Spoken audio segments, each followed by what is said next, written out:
সেনাবাহিনী প্রধান জনাব ওয়াকারুজ্জামান ঢাকায় থাকা বিভিন্ন পর্যায়ের সেনা কর্মকর্তাদের সামনে একটা বক্তৃতা করেছেন, প্রশ্নের জবাব দিয়েছেন এবং সেখানে কী ধরনের কথাবার্তা হয়েছে সেটা নিয়ে নানা রকম স্পেকুলেশন চলল সোশ্যাল মিডিয়াতে।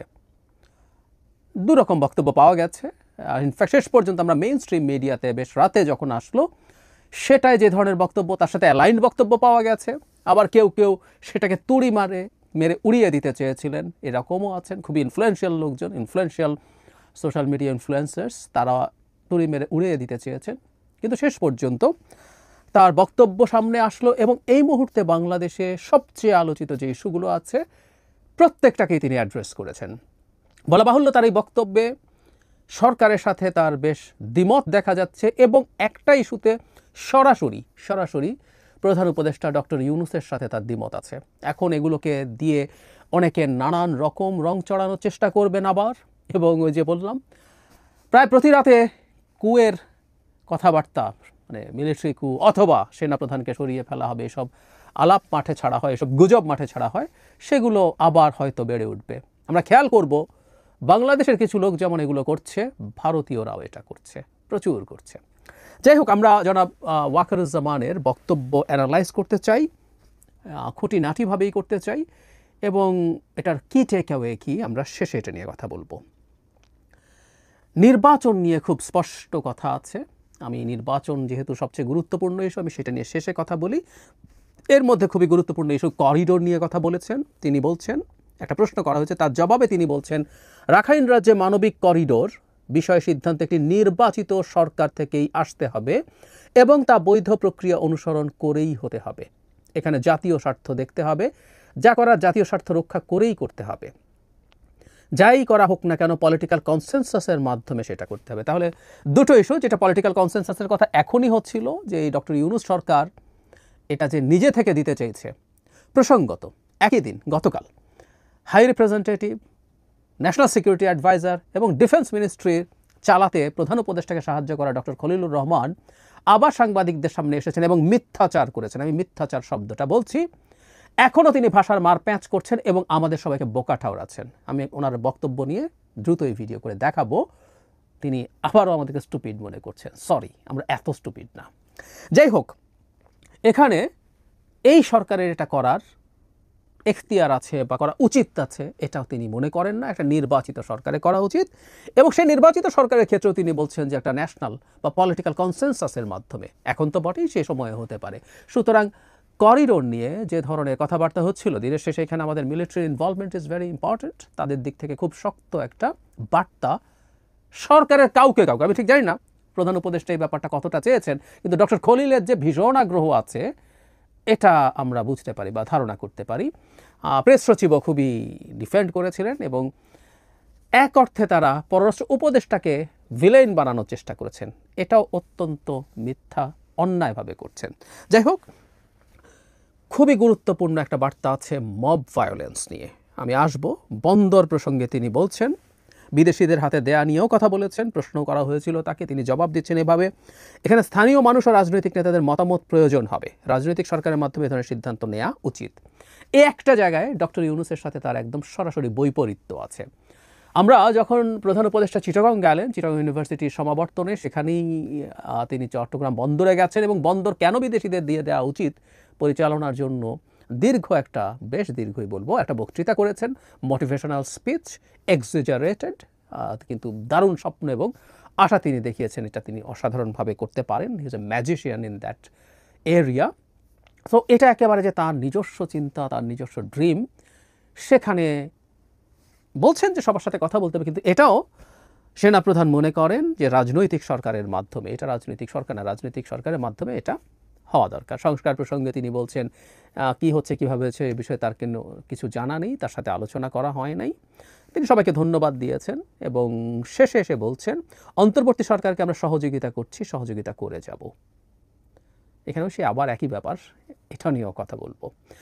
মব ভায়োলেন্স, এটা সরকার এবং এনসিপির জন্য একটা অ্যালার্মিং সাইন। সরকার এবং সরকারের বিশেষ করে সেই অংশটা যাদের নির্বাচন যত পিছিয়ে ক্ষমতায় বসে থাকা যায় সেই খোয়াব আছে। এটা একটা বার্তা ডেলিবারেটলি তিনি দিয়েছেন বলে আমি মনে করি। তিনি বলছেন মব ভায়োলেন্স বা উশৃঙ্খল জনতার সংঘবদ্ধ বিশৃঙ্খলা বা আক্রমণের বিরুদ্ধে কঠোর বার্তা জানিয়েছেন ওয়াকারুজ্জামান। তিনি বলেন, আইন শৃঙ্খলার পরিস্থিতি নিয়ে সেনাবাহিনী এখন আরও কঠোর অবস্থানে যাচ্ছে। সংঘবদ্ধ জনতার নামে বিশৃঙ্খলা বা সহিংসতা সহ্য করা হবে না। কিছু লোকজন, একটা গোষ্ঠী, যারা আসলে পেছনে থেকে এই এনসিপির লোকজনকেই মূলত সামনে রেখে, তাদের সাথে লাইন লোকজনকে রেখে, বৈষম্য বিরোধী ছাত্র আন্দোলনকে রেখে নানান কিছু করানোর চেষ্টা করেছে। এবং এটা বিপ্লবের পর এগুলো বিপ্লবী শক্তি, তারা যা ইচ্ছা তা করতে পারে। কালচারাল রেভলিউশনের সময় যেমন মাও জেদং স্কুলের বাচ্চাদেরকে, ইয়াং অ্যাডাল্টদেরকে রাস্তায় নামিয়ে দিয়েছিল, সবাইকে পেটাও, মারো, ধরো, ওটা ভাঙো, সেটা করো, রেড গার্ড। তাদের আদলে তাদের কাছে একটা ক্লিয়ার বার্তা দিয়েছেন, আমরা এটা বলতে পারি।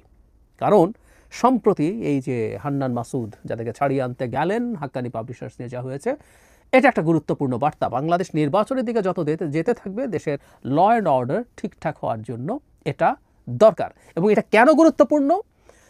যদি নির্বাচন নিয়ে আলাপ হয় এবং কোনো একটা পর্যায়ে বিএনপি যদি নির্বাচন চাওয়ার ক্ষেত্রে সে পলিটিক্যালি মাঠে নামে, এই ধরনের কিছু কাজ, কিছু মব নামিয়ে সেটাকে নানা কিছু ঘটানোর চেষ্টা করতে পারে। শুধু সেটা না, মব নামিয়ে দে ক্যান ডু এনিথিং, সেটার উপরে স্পষ্ট বার্তা। এটাও নির্বাচনের অনিশ্চয়তা ঠেকানোর জন্য, অনিশ্চয়তাকে দূর করার জন্য গুরুত্বপূর্ণ পদক্ষেপ। যেটা বলছিলাম, সবচেয়ে গুরুত্বপূর্ণ যে জায়গা, সেটা হচ্ছে ডিসেম্বরে নির্বাচন। পড়ছি আমি, আগামী ডিসেম্বরের মধ্যে জাতীয় নির্বাচন হওয়া উচিত বলে মনে করেন সেনাবাহিনী প্রধান জেনারেল ওয়াকারুজ্জামান। নির্বাচন প্রসঙ্গে তিনি জানিয়েছেন, এই বিষয়ে তার অবস্থান আগের মতোই। দেশের ভবিষ্যৎ পথ নির্ধারণের অধিকার একটি নির্বাচিত সরকারেরই রয়েছে তিনি মনে করেন। খুব ক্লিয়ারলি তিনি ওনার এই ডিসেম্বরের জায়গা আছে, এবং এই নির্বাচনের জন্য তিনি ওভারঅল অন্তর্বর্তী সরকারকে সাহায্য করে যাচ্ছেন। কথাটা প্রায় বলা হচ্ছে, কিন্তু প্রত্যেকটা ভিডিওতে বলে রাখা ভালো, কারণ সবাই তো সব ভিডিও শোনেন না। ওনার যে লাস্টে যেটা বলেছেন, যেটা আমি আগে পড়েছি, যে অন্তর্বর্তী সরকারকে তারা সাহায্য করে যাবেন। সেনাপ্রধান যতবারই বক্তৃতা করেছেন এবং যে ধরনের বক্তব্য দিচ্ছেন, এই যে এক ধরনের পলিসি ইস্যুতে তার বক্তব্য দিচ্ছেন, সেই বক্তব্যগুলো নিয়ে এই কেউ না কেউ প্রশ্ন করতে পারেন যে সেনাপ্রধানকে এই বক্তব্যগুলো দিতে পারেন। নির্বাচনের সময় কবে হবে, করিডোর সেটা কি হবে, মব, যেহেতু উনি ম্যাজিস্ট্রেসি পাওয়ার নিয়ে মাঠে আছেন, তিনি মব নিয়ে কথা বলতে পারেন। করিডোর, চিটাগং পোর্ট কি হওয়া উচিত অনুচিত, সেগুলো নিয়ে কথা বলার তার এখতিয়ার আছে কিনা, এই আলাপ কেউ করলেও করতে পারেন। কিন্তু আসলে এই এখতিয়ারের আলাপটা ডক্টর ইউনূস সরকারের প্রতিই আছে। প্রেস সচিব যেভাবে বলেছেন, everything, they got the mandate to do everything, তাদের এভরিথিং করার ম্যান্ডেট আছে কিনা, এই আলাপ আমরা করছি। কারণ এই ধরনের সরকার আমাদের আগে আসলে আর ছিল না এইরকমভাবে। এটা এরশাদ পতনের পর যে ধরনের একটা সরকার হয়েছিল শাহাবুদ্দিন আহমেদের নেতৃত্বে, বা ১/১১ সরকার, ওইটা একটা কু ছিল, মিলিটারি সরকার। এটা একটা গণঅভ্যুত্থানের সরকার, অনেক নিশ্চিতভাবেই একদম টিপিক্যাল কেয়ারটেকারের চাইতে অবশ্যই ম্যান্ডেট, তার এখতিয়ার অনেক কিছু বেশি আছে। কিন্তু সংস্কার করার ম্যান্ডেট আছে বলে দুনিয়ার সব কিছু সংস্কারের মধ্যে তো ওর এখতিয়ার নিয়েই তো আমরা প্রশ্ন করছি। সুতরাং আমাদের এই সিচুয়েশনটা খুব স্ট্রাকচার্ড না, একটা ফ্লুইড সিচুয়েশন। এখানে সরকার কি, সেনাপ্রধান তো সরকারের অধীনস্থ, প্রধান উপদেষ্টা যা চাইবেন তাই হবে, তিনি প্রধান উপদেষ্টার সাথে কন্ট্রাডিক্ট করে কথা বলছেন। আমাদের ওই পরিস্থিতিটা ৫ আগস্টের পর থেকে নাই। জেনারেল ওয়াকারুজ্জামানের গুরুত্বপূর্ণ, আলাদাভাবেও তার গুরুত্বপূর্ণ স্টেকেই শেখ হাসিনা পতনের ক্ষেত্রে আছে। তার একটা সিদ্ধান্ত আমাদের রক্তপাত বন্ধ করেছে, কমিয়েছে, এবং শেখ হাসিনার পতন আর দেরি করায়নি। দেরি হওয়া মানেই হচ্ছে প্রতিদিন মানুষের মৃত্যু, অনেক মানুষের মৃত্যু। নিজের জীবনের ঝুঁকি নিয়ে তিনি সেটা করেছেন। সুতরাং তার একটা ডিফারেন্ট স্টেক আছে, এবং সেই স্টেকই তাকে এইভাবে যখন তিনি কথা বলছেন, সেটার এক ধরনের গ্রাউন্ডও আছে বলে আমি মনে করি। আবারও বলছি, এটা একটা ভিন্ন পরিস্থিতি, ভিন্ন প্রেক্ষাপট, এটা একটা টিপিক্যাল সময় না। সুতরাং তিনি এভাবে কথা বলছেন, উনি এই প্রেক্ষাপটে এভাবে বলবেন। এবং এখন আমাদের আসলে পারেন কি পারেন না ডিবেটের চাইতে, যেই ডিবেটটা আমাদের জরুরি, তার এই অবস্থানটা আসলে আমাদের জন্য কি, বারবার বলছি, এটাই সবচেয়ে জরুরি। আসলে আমি মনে করি তিনি নির্বাচনের ক্ষেত্রে তার যে অবস্থান, এটা ক্রমাগত পুনর্ব্যক্ত করে যাচ্ছেন। এই পুনর্ব্যক্ত করে যাওয়াটা আমাদের জন্য দরকার। কারণ নির্বাচন হওয়া না হওয়া নিয়ে একটা কায়েমি স্বার্থ গোষ্ঠী, স্বার্থপর, মানে নিজের স্বার্থ দেখা, কায়েমি স্বার্থ দেখা একটা গ্রুপ নির্বাচনকে পিছিয়ে 5 বছরে নিয়ে ঠেকাতে চাইছে, আলাপ করছে, এবং এই সরকারের লোকজন তাদের সাথে অ্যালাইন্ড আছে। এটা খুব ক্লিয়ার। সংস্কার বা নানান আলোচনায় বিবেচনা, নানান রকম প্রশ্ন তুলে এনসিপি যদি নির্বাচন খানিকটা পেছাতেও চায়, যেটার মাধ্যমে সে আরেকটু ভালো নির্বাচন করতে পারবে, রাজনীতি করতে পারবে, সেটা হলেও চলতো। কিন্তু স্পষ্টতই ক্ষমতাটাকে ধরে রাখার জন্য, ক্ষমতায় থেকে ক্ষমতার মজা নেওয়ার জন্য, সেই জায়গায় তিনি স্পষ্টই এটা করে দিয়েছেন। এখন ডিসেম্বরের নির্বাচন হয়তো কোনো সমস্যা আমি আসলে দেখি না। কেউ কেউ বলবেন যে এটা ডক্টর ইউনূসের সাথে কনফ্লিক্ট করে, আমি মনে করি না। কেন করি না বলছি, ডক্টর ইউনূস সর্বশেষ ইকোনমিস্টকে বলেছেন ডিসেম্বরের মধ্যে নির্বাচন, এবং সেটা জুনের পর কোনোভাবেই যাবে না, মানে ডিসেম্বর থেকে জুনের পর কোনোভাবেই যাবে না। এবং আমরা খেয়াল করব ঐক্যমত্য কমিশনের একটা বৈঠকে তিনি স্পষ্টভাবে ডিসেম্বরের নির্বাচনের জন্য সব শেষ করতে বলেছিলেন, যদিও এরপর প্রেস টিম থেকে সংশোধনী দিয়ে বলা হয়েছে না, উনি ডিসেম্বর থেকে জুন বলেছেন। কিন্তু কনফ্লিক্ট কেন করে না বলছি, সেটা হলো সরকার নিজে, মানে প্রধান উপদেষ্টা নিজের মুখে বারবার বলছেন যে খুব অল্প সংস্কার হলে ডিসেম্বরের মধ্যে নির্বাচন, আর বেশি সংস্কার হলে জুন। তো অল্প সংস্কার হলে অল্প সংস্কারই হবে। বিএনপি তো শুরু থেকে অল্প সংস্কারের কথা বলছে। কেউ পছন্দ করি বা না করি, কেউ এটা নিয়ে বিএনপি সমালোচনা করুক, এটা নিয়ে বিএনপিকে ভোট না দিতে বলুক, কিন্তু বিএনপি বলেছে তারা ন্যূনতম সংস্কার চায়। তো ন্যূনতম সংস্কার যদি হয় তাহলে ডিসেম্বরে নির্বাচন। ইনফ্যাক্ট সরকারের এতদিন ধরে জুন নিয়ে এই আলাপের কোনো দরকারই তো ছিল না। ক্লিয়ারলি তার বলা দরকার ছিল ডিসেম্বরের মধ্যে, কারণ বিএনপি কোনোদিন বলে নাই যে আমরা ব্যাপক সংস্কার চাই। প্রথম দিন থেকে আমি বারবার বলছি, আমরা বিএনপিকে কেউ সমালোচনা করতে পারে, কিন্তু বিএনপি ওয়াজ কনসিস্টেন্ট এই জায়গায়। এটা এই সরকার ক্ষমতায় আসে 3-4 মাসের মধ্যে বলে দিতে পারতো এই 25শে ডিসেম্বরের নির্বাচন, কিন্তু না, ধানাই পানাই নানান দিক থেকে হয়েছে। যাই হোক, সেনাপ্রধানের বক্তব্য এই কারণে আমি মনে করি এটাও ডক্টর ইউনূসের কন্ট্রাডিক্ট করে না। তবে কোনো কোনো জায়গায় করিডোর আমি জানি না এই ব্যাপারে তার চিন্তা কী আছে। ডক্টর খলিলের সাথে যে কন্ট্রাডিক্ট করেছে সিরিয়াসলি, এতে কোনো সন্দেহ নাই। চট্টগ্রাম বন্দর নিয়ে এক ধরনের কন্ট্রাডিকশন আছে, এটা খুব প্রকাশ্য। অবশ্য ওই জায়গায় সেনাপ্রধান আবার খুব টাফ কিছু বলেননি, কিন্তু আমি ধারণা করি এগুলোকে ভিত্তি করে আবার গুজব তৈরি করার চেষ্টা করা হবে। এই দুজনের মধ্যে দূরত্ব তৈরি হয়েছে।